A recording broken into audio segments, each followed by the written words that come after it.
I love you, Robert Kraft. Really, I do. But you got to get on Eliot Wolf if you want this thing to change. That includes you too, Jonathan. Something's got to be done here. It's ridiculous that Drake May is going to possibly get hurt in the near future about this. So I'll just leave it at that. Nobody called on that. Let's move on to our picks for. So I'll give you the full quote what Belichick said because you asked me to. He said he was on Pat McAfee's show. Defensively, the Patriots led the league last year in rushing defense.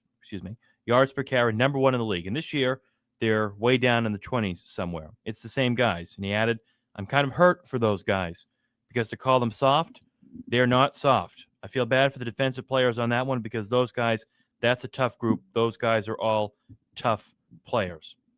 Not to mention the defense has struggled this year. The offensive line we talked about, sitting 26th in the league. Pressure rate, one of the worst. Just 26? Do you mean there's 6 teams worse than Surprising. them? The Carolina, I'm not going to get into it. We're just going to leave it right there. Bill, thanks for the comments, Bill, but a little bit too late. A little too late. So if you're the head coach for a day, not head coach, GM of the day, say they call you up and say Clay Morris is going to replace Eliot Wolf. What's the first thing you do as GM? Do you address the coaching or do you address the talent on the field? I address the talent on the field. That's my job. It's up to the coaches to make the talent on the field get the job done.